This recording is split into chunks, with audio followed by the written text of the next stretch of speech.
Hello and welcome to the 38th episode of our weekly Unity tip roundup, where we take a look at the tweets that were posted or mentioned on or around each Tuesday under the Unity tips hashtag.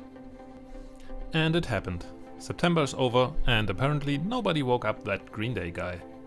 But that's totally okay. We have completely different worries. There are still a little more than 2 months until Christmas and we still don't know what gifts we are going to give. It does not always have to be a big gift, but it's always nice if someone cares about you. And in the spirit of giving away love and presents, we will share some more Unity tips with you.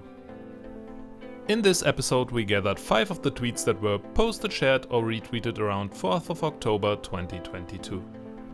And like many times before, this week we will start with Peter from Sunny Valley Studio.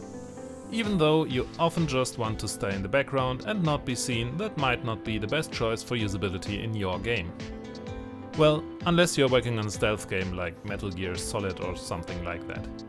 In most cases you want to always be able to see your character. If you are working in 2D, Peter has a nice hint for you. You can keep your character visible even when you're running behind things, simply use the sprite mask component. If you need a deeper introduction in using this, you can follow the link in his post to a YouTube video where everything is explained in more detail. And here is Scotty. Last week we had him in the list for the first time, and here he is again. Isn't that nice? Scotty is still very fresh on Twitter and has 11 followers. Maybe we can help him change this number into a bigger one? Speaking of changing, when working with buttons you should change the interactable flag instead of disabling the whole component. That way the button will be shown in the deactivated state. Check the post to see how it is done in code. Shenanigan has several meanings, sometimes mischievous behavior, sometimes prank, sometimes just playfulness and gimmickly. If you now look into the Twitter bio of Pixel Shenanigans and see that this person has worked among other things as a developer on the Internet Explorer, the name makes a lot more sense. Even if we use other browsers today and many laugh at the Internet Explorer, we don't forget that this browser was the door to the web for a long time for a lot of people. So thank you Internet Explorer. But things evolve, like programming and code. For example, did you know that you can use the MenuItem attribute to create a menu hierarchy and a key shortcut for your editor tools? Turns out you can. Oh, and we also want to mention Pixel Shenanigans is a part of our list for the first time today. So, hello and nice to see you here. Also included for the very first time is Jesus Gonzalez. A happy welcome to you too. He's taking part in one of this year's Ludum Dare game jams, which you can also follow with the hashtag LDJam. It's one of the biggest game jams on the internet and takes place twice a year, once in April and now in October. He has a tip that you will find helpful if you participate in a game jam. He says that for projects as small and simple as they often are in a game jam, some settings in the Enter Play Mode settings will get you load times for the play mode down significantly. In his example he went from 29 to just 1 second.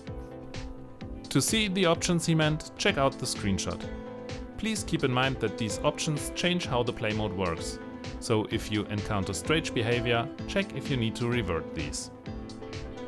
The third new face in a row. Welcome Matthew. Matthew lives and works as a game designer in China and currently has 649 followers. Come on, let's round that up to at least 650. Who will be the one? His Unity tip has a small personal backstory because he forgot to do exactly that and then wondered why nothing worked. It's nice when you can learn from and with the Unity community or even yourself.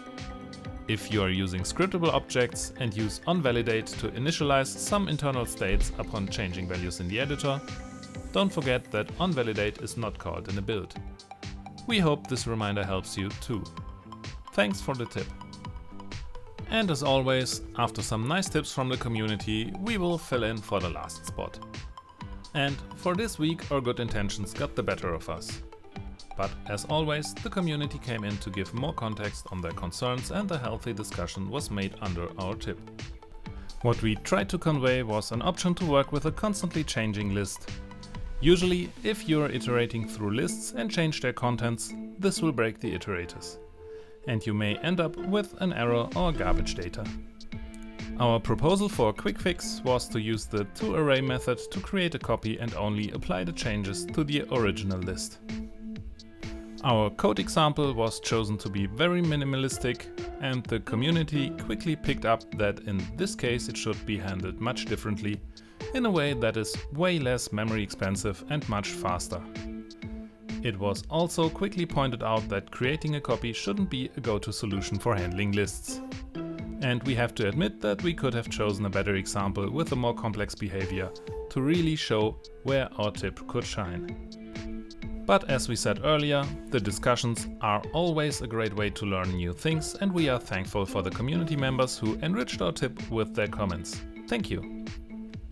New month, new tips. This was the first video for October. Thanks to the very active community, we had a lot of tips to go through under the unitytips hashtag this week. And like every week, we look at your tweets and choose the ones that seems to have the most impact in the community. Short, snappy and helpful. If your tip is not here, that doesn't mean we or the community did not like it. There are a lot of tips each week and we only have limited time in these videos. So if you did not find your own tip in the video this week, maybe next week it will be different. Either way, we are grateful for your contribution. We really love how the community is posting their tips to help out each other. So thanks to everyone who posts their Unity tips week after week.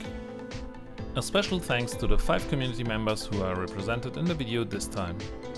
If you distribute a few likes here and there and even follow a few accounts, that would be really nice, because everyone is happy about appreciation. Incidentally, we also like appreciation. That's why you can also leave a like or follow on one of our accounts, for example here on YouTube or on Twitter. In our channel you can also find a playlist with all previous UnityTip videos. So you can subscribe to our YouTube channel and hit the bell so that you won't miss any future videos. And don't forget, less than 100 days until Christmas.